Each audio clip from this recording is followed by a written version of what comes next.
जी, exercise है हमारी 4.1। इसमें स्टार्टिंग वाले क्वेश्चन में हमारे पास दो फार्मूले हैं, एक है डिस्टेंस फार्मूला है और आगे जाके स्लोप एंड मिड पॉइंट का फार्मूला भी यूज़ करेंगे। तो क्वेश्चन नंबर 2 से स्टार्ट करेंगे। क्वेश्चन की स्टेटमेंट है the distance between two given point mid point of the line segment joining two point. हमने यहाँ पे डिस्टेंस फार्मूला भी लगाना है एंड मिड पॉइंट फार्मूला भी लगाना है। डिस्टेंस फार्मूला और मिड पॉइंट फार्मूला जो है ये हमने क्लास 9th की मैथ में, साइंस ग्रुप में मैथ में ये था चैप्टर नंबर 9 में। तो सबसे पहले डिस्टेंस फार्मूला की बात करते हैं। डिस्टेंस फार्मूला है x माइनस x2 का whole square plus y minus y2 का होल स्क्वायर। गिवन पॉइंट में ये जो हमारे पास है, लेट कर लें कि ये x1 है और ये y1 है, ये x2 है एंड ये y2 है। तो फार्मूला है x1 माइनस x2 का whole square plus y1 minus y2 का होल स्क्वायर। तो अगर हम देखें वहाँ पे जहाँ पे x1 लिखा हुआ है वहाँ पे x1 की जगह पे 3 है, तो फार्मूले में हम x की जगह पे 3 पुट कर देंगे, फिर माइनस माइनस वैसे ही, और b जो है x2 जो है वो -2 है।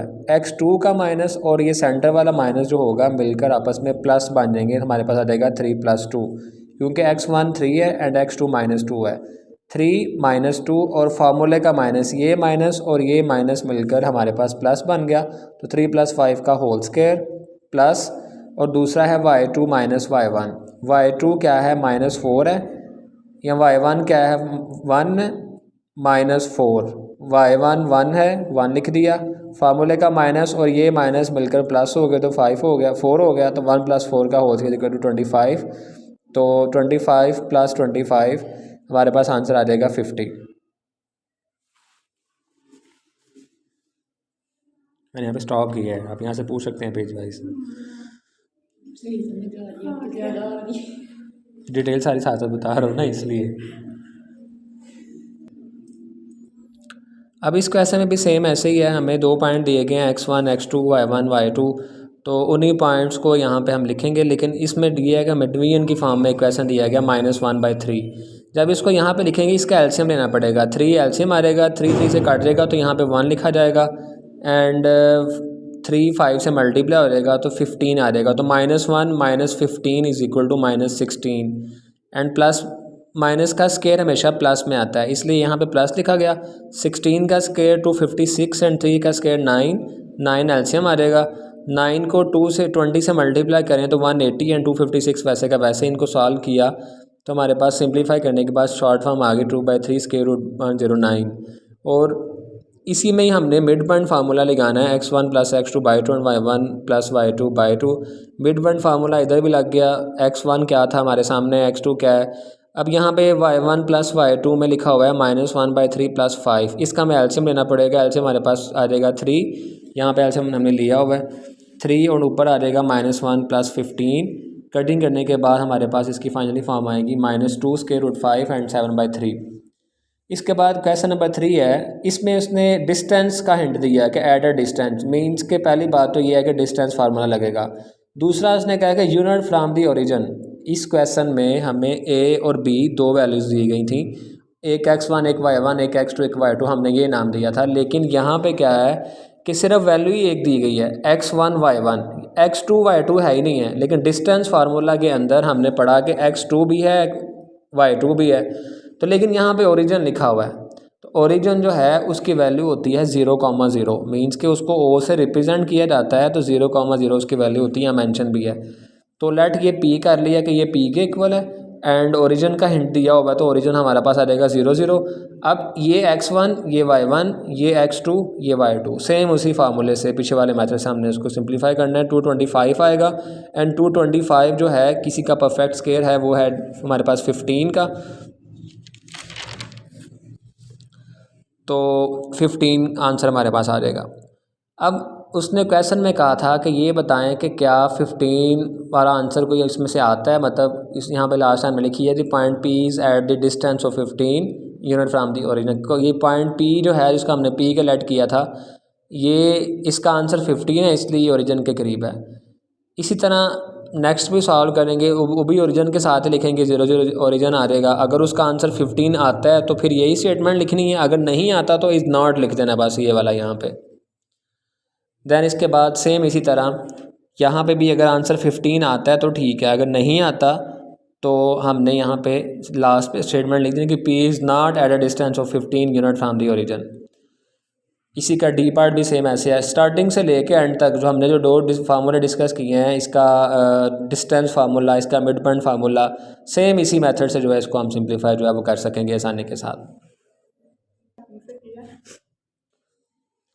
इसके बाद नेक्स्ट है A B x minus x one minus x two का स्क्वायर प्लस, मतलब क्वेश्चन हमारे पास है कि लेट हमारे पास 3 पॉइंट है, एक ए है, एक बी है और एक सी है, और कहा ये गया है कि show that these point are vertices of right angle triangle.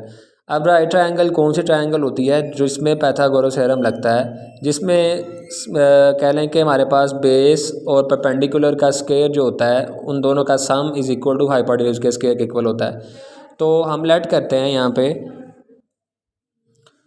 हम लेट करते हैं कि ट्रायंगल में लेट ये ए है, ये बी है, ये सी है। सबसे पहले ए बी फाइंड करेंगे, फिर बी सी फाइंड करेंगे, फिर सी ए फाइंड करेंगे। तो ए बी बेस है, बी सी परपेंडिकुलर है, सी ए हाइपोटेन्यूज है। तो हमने जो थ्योरम पढ़ा था वो था हाइपोटेन्यूज का square is equal to base का स्क्वायर प्लस परपेंडिकुलर का स्क्वायर। अगर वो जिस तरह यहाँ मैंने सॉल्व भी किया है उसको, अगर दोनों का आंसर जो है तीसरे के दोनों का आंसर ऐड करने के बाद तीसरे के स्क्वायर के इक्वल आता है तो it's mean this is right angle triangle. अगर नहीं आता तो ये हमारे पास राइट एंगल ट्रायंगल नहीं होगी। लेकिन यहाँ पे उसने ये नहीं कहा कि चेक करें कि राइट एंगल ट्रायंगल, उसने कहा है कि प्रूफ करें कि ये जो हमारे पास वर्टिसेस हैं ये राइट एंगल ट्रायंगल के हैं। तो सबसे पहले ए बी फाइंड करते हैं, फर्स्ट ए है सेकंड बी है। यहाँ पे हमने डिस्टेंस फार्मूला लगाया तो हमारे पास डिस्टेंस फार्मूला लगा के आंसर आ गया 2 स्क्वायर रूट 3, क्योंकि 12 का जब एलसीएम लेंगे, एलसीएम लेने के बाद आ जाएगा 2 स्क्वायर रूट 3। इस तरह जब हम बी सी का डिस्टेंस फार्मूला लगाएंगे यहाँ पे हमारे पास आंसर आ जाएगा 4, एंड लास्ट पे जब हम ए सी का फार्मूला लगाएंगे डिस्टेंस फार्मूला, हमारे पास आंसर आ जाएगा 4। अब यहाँ पे लिख सकते हैं by using Pythagoras theorem. Pythagoras theorem क्या है कि ए सी का square is equal to A B का स्क्वायर प्लस बी सी का स्क्वायर। ए सी कैसे, ए सी यहाँ पे हाइपोटेन्यूज है तो हमने बात की कि हाइपोटेन्यूज का स्क्वायर प्लस बेस का इज इक्वल टू बेस का स्क्वायर प्लस परपेंडिकुलर का स्क्वायर। तो सेम इधर भी फार्मूला लगा दिया, ए सी इज इक्वल टू 4, तो 4 का स्क्वायर 16, एंड ए बी का आंसर जो ऊपर आया हमने लिख दिया 2 स्क्वायर रूट 3 ऊपर whole square, and B C is equal to 4 वो भी हमने यहाँ पे लिख दिया। ये स्क्वायर इससे कैंसिल हो जाएगा, 3 वैसे का वैसा रहेगा, लेकिन 2 स्क्वायर रूट से बाहर है तो 2 का स्क्वायर 4 हो जाएगा। तो 4 को जब 3 से मल्टीप्लाई करेंगे तो आंसर आ जाएगा 12, एंड 2 का स्क्वायर हमारे पास 4 होगा। दोनों को ऐड किया तो 16 आ गया। अब हम चेक करेंगे क्या लेफ़्ट और राइट का आंसर इक्वल है। अगर तो लेफ़्ट और राइट का आंसर इक्वल हो तो इट्स मीन हम ये कह सकते हैं कि these points are vertices of right angle triangle. तो ये हमारा ये प्रूफ होगा यहाँ पे। इसके बाद है points are vertices of isosceles triangle. Isosceles triangle वो ट्रायंगल होती है जिसकी 2 साइड्स इक्वल होती हैं। मीन्स कि हमने फाइंड करते हैं ए बी फिर बी सी फिर सी ए, तो हमने चेक करना है कि इनमें से किसी दो का आंसर सेम होना चाहिए। If 2 sides are equal then it's mean that these triangle are isosceles triangle. तो फर्स्ट पॉइंट ए है, ये बी है, ये हमारे पास सी है। तो पहले हम ए बी फाइंड करेंगे, डिस्टेंस फार्मूला लगाया, ए बी फाइंड किया, फिर बी सी फाइंड किया, फिर सी ए फाइंड किया। हमने तीनों के आंसर देखे, एक का आंसर है स्क्वायर रूट 41, इसका भी आंसर है स्क्वायर रूट 41, एंड इसका आंसर 2 है। तो एज़ वी नो डैट कि A B is equal to B C, हमारे पास दो साइड्स हैं वो इक्वल हैं, ए बी का आंसर और बी सी का आंसर इक्वल है। तो हम कह सकते हैं कि जो हमारे पास ट्रायंगल है कि A B C are vertices of isosceles triangle. इसके रीज़न क्या है कि आइसोसेलेस ट्रायंगल के हमने डेफिनेशन हमने ये पढ़ी कि this triangle which have any 2 sides are equal but third side is different, कि 2 साइड्स इक्वल हैं और थर्ड साइड जो है हमारे पास डिफरेंट है। तो जब ऐसी कंडीशन आएगी जिसमें 2 साइड्स इक्वल होंगी एंड थर्ड साइड डिफरेंट होगी तो हम उसको नाम देंगे आइसोसेलेस ट्रायंगल का। तो हमारे पास यहाँ पे ए बी और बी सी का आंसर जो है वो सेम है, 41 स्क्वायर रूट है 41 स्क्वायर रूट। तो हम लास्ट पे लाइन ज़रूर मेंशन करेंगे कि A B C are vertices of right angle isosceles triangle, sorry. इसके बाद है पैरेललोग्राम। हमारे पास एक पॉइंट ए है, दूसरा बी है, तीसरा सी है एंड चौथा डी है। Are vertices of parallelogram. Parallelogram हमने यहाँ पे बना दी, ए बी सी डी नाम दे दिए। यहाँ तक क्वेश्चन एक है। अब सेकंड है कि इज़ पैरेललोग्राम अ स्क्वायर, क्या पैरेललोग्राम एक स्क्वायर की फॉर्म भी शो करती है। ये चेक करने के लिए हम डायगोनल फॉर्म शो करेंगे। डायगोनल फॉर्म ये होती हैं, इसका पहले तो हम ये देखेंगे ना कि ए बी क्या आता है। डायगोनल फॉर्म में बाद में बताता हूँ, पहले हम फर्स्ट क्वेश्चन को सॉल्व कर लें कि ए बी ये है, पहले ए बी फाइंड करें। ए बी फाइंड किया तो हमारे पास by using distance formula A B find किया तो हमारे पास आंसर आ गया 5√2। सेम पीछे वाले फार्मूले से, पीछे वाले मेथड से हमने इसको सॉल्व किया। ए बी के बाद जब हम बी सी को सॉल्व किया, ए बी के बाद बी सी का आंसर आ गया हमारे पास 50 एंड 50 का जब हमने स्क्वायर रूट लिया तो आ जाएगा 5√2।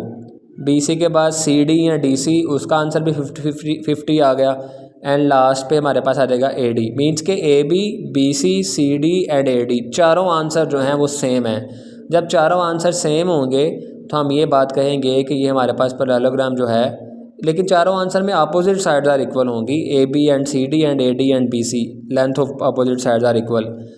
लेकिन इसका जो सेकंड पार्ट उसने पूछा है क्वेश्चन में, वो ये कहा है कि इस पैरेललोग्राम स्क्वायर, क्या ये एक स्क्वायर है? तो स्क्वायर में डायगोनल फॉर्म लिखी जाती है। डायगोनल फॉर्म हमारे पास यहाँ इसके अकॉर्डिंग कौन सी बन रही है? ए सी।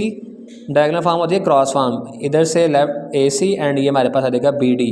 हमने ए सी का डिस्टेंस फाइंड करना है एंड बी डी का डिस्टेंस फाइंड करना है और चेक करना है कि क्या ये दोनों का आंसर इक्वल आता है। अगर इक्वल आएगा तो it's mean parallelogram is a square. अगर इक्वल नहीं आता तो it's mean it does not a perfect square, भी स्क्वायर नहीं है। तो अगर इक्वल आता है तो इट्स मीन कि स्क्वायर है। तो यहाँ पे उसने ये नहीं कहा कि प्रूफ करें कि इक्वल आना चाहिए, ये कहा कि चेक करें कि इस पैरेललोग्राम स्क्वायर। ये क्वेश्चन पूछा गया कि क्या ये एक स्क्वायर है, तो उसको चेक करने के लिए हम डायगोनल फॉर्म जो होगी उसको यूज़ करेंगे। डायगोनल फॉर्म लास्ट पे मैंने यहाँ पे किया है कि ए बी सी डी है पैरेललोग्राम। अब पहले ए सी और फिर बी डी, क्रॉस मैंने आपको बताया, और दोनों का आंसर सेम है बाय यूजिंग डिस्टेंस फार्मूला। तो हम लिखेंगे कि as A C is equal to B D तो length of diagonal cross form होती है, तो हम ये कह देंगे कि A B C D is a square, क्योंकि ये स्क्वायर भी है क्योंकि इसके डायगोनल जो हैं वो दोनों आपस में इक्वल हैं।